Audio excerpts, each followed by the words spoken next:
աջակցումը Հայաստան դաշինքին, ինչ հույսեր եք կապում այս քաղաքական թիմի հետ։ Առաջի պայմանը, ինչի համար եմ աջակցում, հետևելով Քարոզ Արշավին, բոլորի ծրագրերին միակն ուժն է, որ գալով իշխանության սրանց պատիժը տալու է։ Այդ առաջի պայմանն է, որովհետև այս 7-8 տարվա մեջ այն ամենավատ բաները, որ եղավ մեր ազգի հետ, այդ սրանք արեցին, իրանց Ադրբեջանի ու Թուրքիայի աղբերների աջակցությամբ։ Առաջի պայմանը դա է, երկրորդ պատճառը, որ աջակցում եմ, նայելով 98-2008 այդ 10 տարիները, գալիս ենք այն եզրահանգման, որ Հայաստանում կանգնեց արտագաղթը, բացվեցին լիքը շատ հիմնարկ-ձեռնարկություններ, մարդկանց չվճարված թոշակները սկսեցին վճարել, աշխատավարձները, պետական աշխատողների և այդ 10 տարվա ընթացքում երկիրը զարգացում ապրեց։ Համեմատության մեջ, եթե դնենք մնացած բոլոր քաղաքական ուժերի մեջ, այլ տարբերակ չի մնում։ Այն ղեկավարն է եղել, ով Ալիևի հորը կզցրել է, իրանց բառերն եմ ասում, էլի։ Ռոբերտ Քոչարյանն է եղել, որ այդ 10 տարիների ընթացքում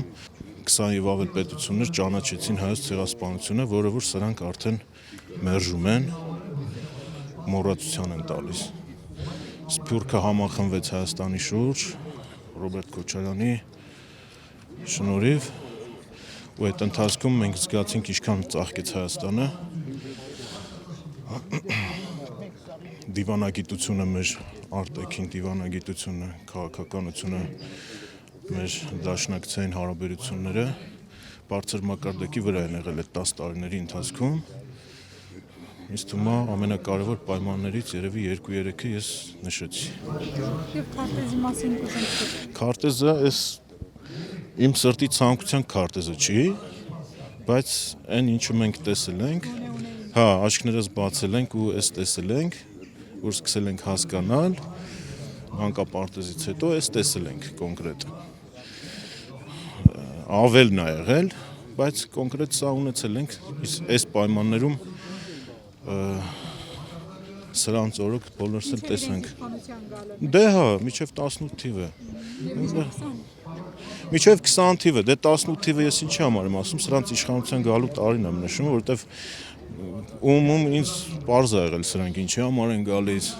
սրա գրած գիրքը, որ նայում ես, ինչեր է ինքը գրել այդ գրքի մեջ, այդ գիրքն էլ օդից չեն գրում, մարդը գրում է իր մտքերը, իր պատկերացումները, ինքը ինչ հասկացել է իր ապրած կյանքում, վերածում թղթի, սարքում է գիրք, տպագրում է, ու այդ ամեն ինչի ինչ տեղ ունեցավ այս 7-8 տարվա մեջ իր գրքի մեջ այդ ամբողջը գրված է։ Իր կենսագրությունը նայելով ես արդեն իմ համար պարզ էր ինչ ա լինելու, ու ցավոք սրտի այդ ամեն ինչը իրականացավ, բայց ինձ թվում է սրանք իրանց արժանի պատիժը կստանան, ու մենք ամսի 8-ին, հունիսի 8-ին լրիվ նոր Հայաստանում կզարթնենք, ու այս ընթացքը դեպի անդունդ կկասեցնենք ու